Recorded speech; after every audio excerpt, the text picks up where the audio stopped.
My ex-wife, Lisa, was a classmate of mine. At the reunion, she spotted me in my work clothes, hurled insults at me, and then doused me with beer. Unable to tolerate her terrible attitude, I left the venue, and right in front of me was a sleek black luxury car, a symbol of my successful life restart after our divorce. My name is Tom Harris. I grew up in an average household and am an utterly ordinary guy with an unremarkable personality, the kind you'd find anywhere. Raised in a normal family, I've lived a standard life. During my student days, I had a fair share of friends and led a pretty standard school life, devoid of any dramatic events. The maxim that I, an ordinary guy, always keep in mind comes from Mr. Johnson, my high school teacher. It's possible to overcome any difficulty. Live with perseverance. This phrase has always been with me, supporting me through everything. Thankfully, I haven't yet encountered a situation that made me desperately rely on these words, but I always make sure to remember them. As a nondescript student, I secretly admired my classmate, Lisa. Her constantly changing expressions, attentive way of listening to people, and occasionally feminine side profile were incredibly attractive to me. When we coincidentally ended up at the same university, I fancifully thought it was fate. Despite being such an inconspicuous student, I've always harbored a secret admiration for my classmate, Lisa. In contrast, I was just another face in the crowd, to the extent that some of my peers didn't even know my name. Yet, sometimes when the conversation turned to our high school days, Lisa would talk to me, and those small interactions made me incredibly happy. Such trivial things brought me joy, and that alone was enough to make me feel content. I was such a modest man. Nevertheless, by the time I graduated from college, I wanted to know where I stood. It was a long unrequited love since high school, and if there was no hope, it was better to give up and move on. Now was the chance. With a resolve of potentially facing rejection, I confessed to Lisa. Yes, okay. Her unexpected reply made me wonder if I was dreaming. My days with Lisa, whom I'd long admired, were truly blissful. I've always tried to gift Lisa with whatever she desired. I worked hard, motivated by the joy of seeing her happy smile when she received my gifts. Our relationship progressed smoothly, and in my third year as a working professional, I proposed. Wanting to fulfill Lisa's wish to be a housewife, I worked harder than ever. Though it was challenging to manage the expenses of two people in my third year, my desire to make Lisa happy drove me to work diligently. Thankfully, my efforts paid off, and I managed an unusual career advancement, surpassing my colleagues and seniors. Employed by a major corporation, my salary was already above average, but with the promotion, I started earning an enviable amount. However, as my income increased, so did Lisa's frivolous spending in the name of self-improvement. While it wasn't threatening our livelihood yet, the seasonal brand bags and new clothes for every meal with friends added up. Each time I thought to speak up, seeing her happy made me hold back, thinking, if I work harder, it'll be fine. Looking back, I regret that my attitude might have contributed to her becoming careless. One day, during lunch break, I was having a coffee and chatting with my colleague, Susan. Suddenly, an internal email popped up on every employee's computer. Susan, who opened the email first, muttered, "No way," in disbelief. What I saw on her screen was shocking news. Due to poor company performance, a massive downsizing was announced. The email coldly listed the names of those to be laid off. As I anxiously scrolled through the list, both Susan's and my names appeared as those being laid off. I nearly dropped my coffee, feeling as if the world had gone dark around me. The employees on the list were all in their early 30s, contributors to the company in their own right. including Susan and me. Several of us approached President Smith to protest. However, President Smith said, "We targeted you because you're young and have ample opportunities for re-employment. I'm sorry, but please understand our situation." He apologized deeply with a polite tone, but there was no emotion in his words. It seemed like he was just apologizing to get through the situation. That's all it seemed to me. We realized arguing with President Smith was futile and had no choice but to accept the layoff. "What will you do now?" Susan asked quietly. "I haven't decided anything yet. I need to talk it over with my wife." "What about you, Susan? What are you planning to do?" "While packing up my personal items around my desk," I asked Susan. "I think I might go back to my parents' place," she replied. "Your dad runs his own company, right? So you'll have something to fall back on for now." Speaking in as a cheerful tone as possible, she said, "Yeah, that's right," unaware at the time that Susan's voice was on the verge of tears. On my way home, I pondered what to do next. First, I thought about how to break the news to Lisa. I had worked so hard. Surely, she would understand. Even if I couldn't find another job right away, Lisa would surely support me. I had severance pay, so I could use that while looking for work. Reassured by these thoughts, I quickened my pace home, feeling slightly more optimistic. As soon as I got home and muttered about being laid off, Lisa gasped, "What? No way," turning pale. I understood her reaction. It was only natural to be anxious. "It's tough, but let's work through this together," I began. But before I could finish, Lisa looked straight at me and said, "Let's get divorced." What? I was stunned. "If you don't have a job lined up, then we should get divorced. A man without a job, who can't spend money on me, is worthless. I don't need you," Lisa spat out. Everything went dark before my eyes. I couldn't find the words to argue back as Lisa bombarded me with cruel words. "I married you thinking we'd have financial freedom with your job at a major company. My calculations were wrong." These words echoed in my ears. In the end, Lisa had never loved me from the start. She knew I had admired her since high school and assumed that with my job at a major company, there would eventually be financial stability. She thought she could eventually have the freedom to do as she pleased. I found myself wondering if this is what they mean by love cooling in an instant, even after 100 years. It felt surreal, almost like it was happening to someone else. Watching the woman ranting before me, I even questioned whether she was truly the woman I had married. As Lisa continued to list her grievances, I felt a growing revulsion and said, "All right, let's get divorced." I couldn't settle my emotions or start job hunting until the divorce was finalized.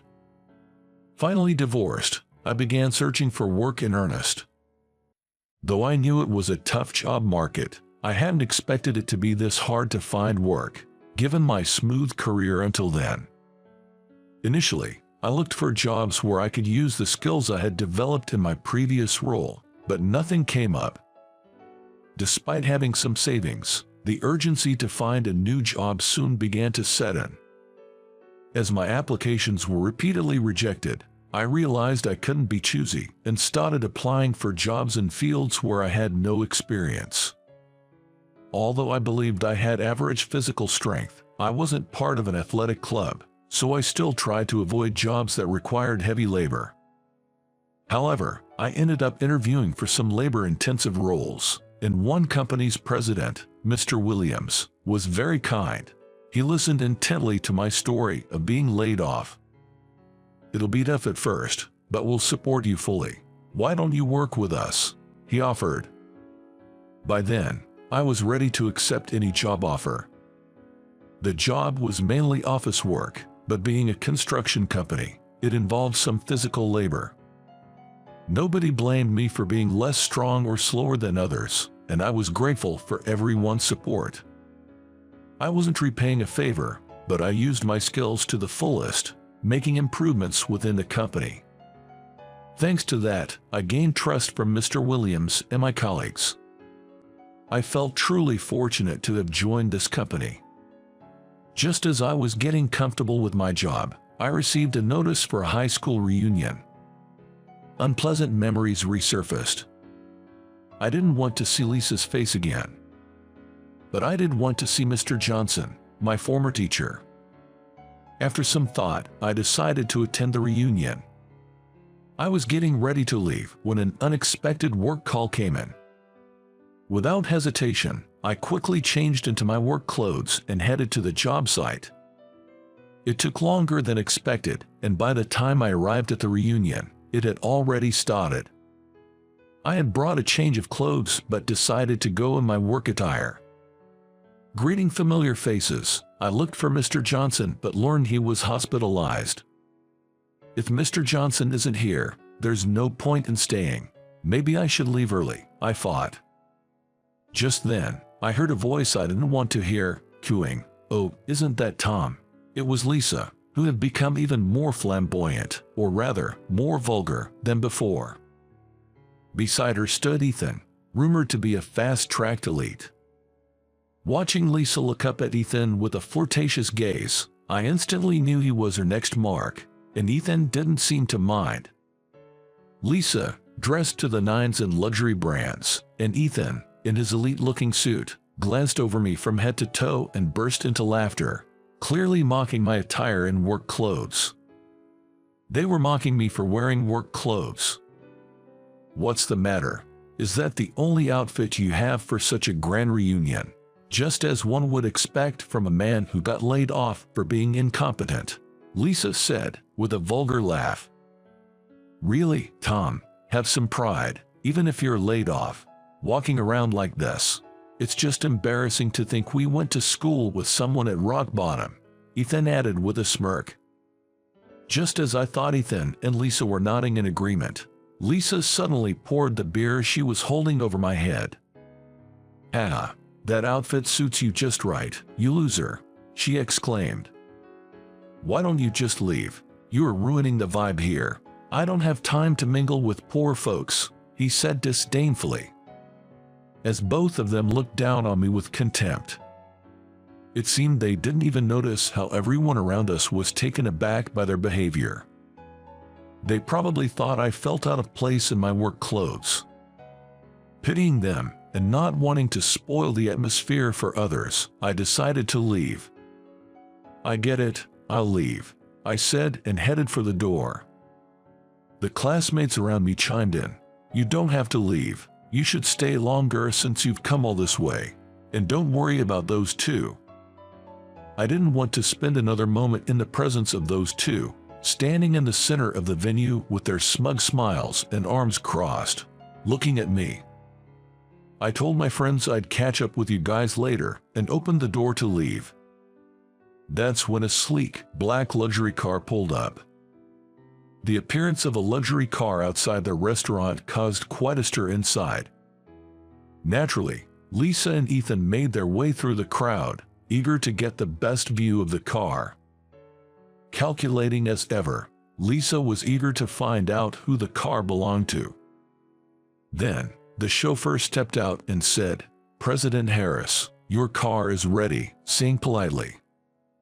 I could feel the atmosphere behind me freeze. "President Harris," Lisa's voice was barely a whisper. I glanced briefly at the two of them, then entered the car where Susan was waiting. I whispered in Lisa's ear, making sure no one else could hear, "Looks like Ethan's company is in trouble. You might want to start looking for your next guy soon."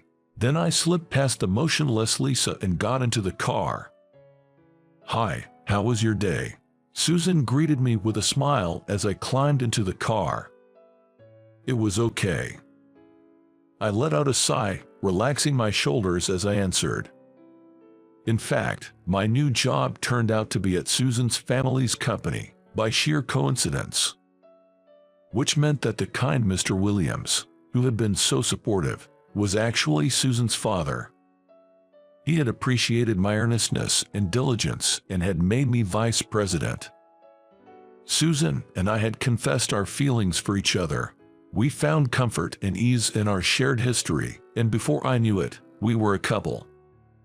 Mr. Williams, more than anyone else, was happy for us.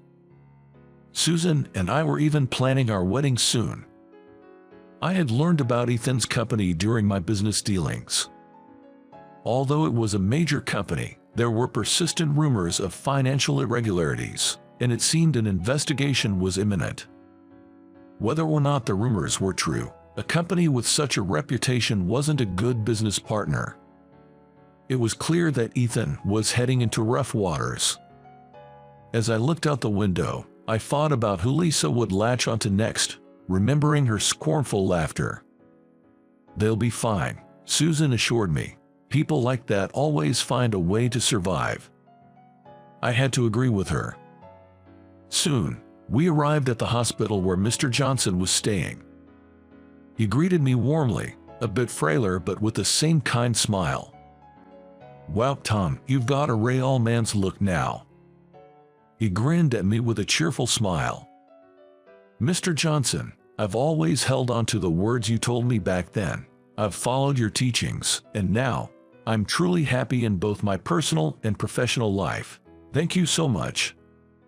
As I reported this, Mr. Johnson smiled warmly, looking at Susan and me, and I deeply felt how fortunate I was to have such a wonderful mentor. Half a year after that tumultuous reunion, Susan and I happily tied the knot. At the company, I'm being rigorously yet kindly groomed by my father-in-law, the current president, as a successor. There's still much for me to learn, but I believe I'm living the most fulfilling days of my life right now. Sometimes I wonder what my life would have been like if I hadn't dared to switch industries back then, or if Lisa had stayed with me after I was laid off. But it's precisely because of that layoff and divorce that I have my current happiness. Those times were tough and embarrassing, but I'm here today because I persevered. There's no obstacle that can't be overcome, just as Mr. Johnson said. I never gave up, found what I could do, and worked hard at it. There will surely be more challenges ahead, but I'll continue to strive step by step, never arrogant or despairing, holding Mr. Johnson's words close to my heart. For Susan, who supported me, and for myself,